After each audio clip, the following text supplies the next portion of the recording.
इथे फक्त दागिने नाही तर पिढ्यानपिढ्यांचा विश्वास मिळतो.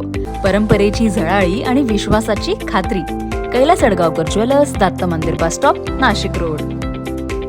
खंडणीसाठी जीवे ठार मारण्याची धमकी देणारा आरोपी गुंडाविरोधी पथकाच्या ताब्यात. याबाबत पोलिसांनी दिलेल्या माहितीनुसार 28 एप्रिल 2026 जीवे ठार मारण्याची धमकी देत खंडणी मागण्याचा गुन्हा मुंबई नाका पोलीस ठाण्यात दाखल झाला होता. सदर गुन्ह्यातील आरोपी सद्दाम कयूम कुरेशी याचा शोध घेत असताना गुंडाविरोधी पथकाला मिळालेल्या माहितीने सदरचा आरोपी हा सह्याद्री हॉस्पिटल द्वारका या परिसरात असल्याची माहिती मिळताच गुंडाविरोधी पथकाने सापळा रचून आरोपी स्कॉर्पिओ गाडीसह पळून जाण्याचा प्रयत्न करत असताना पथकाने ताब्यात घेतले. पुढील तपास मुंबई नाका पोलीस ठाण्याचे पोलीस करत आहे. सदरची कामगिरी पोलीस आयुक्त संदीप कर्णिक, पोलीस उपायुक्त किरण कुमार चव्हाण, सहाय्यक पोलीस आयुक्त संदीप मिटके यांच्या मार्गदर्शनाखाली गुंडाविरोधी पथकाचे पोलीस उपनिरीक्षक संदीप पवार, पोलीस अंमलदार विजय सूर्यवंशी, प्रदीप ठाकरे, अविनाश देवरे, अक्षय गांगुर्डे, गणेश भागवत, राजेश राठोड, घनश्याम महाले, दयानंद सोनवणे, गुरु गांगुर्डे, राकेश राऊत, कल्पेश जाधव, सुनीता कवळे यांनी संयुक्तरित्या पार पाडले आहे.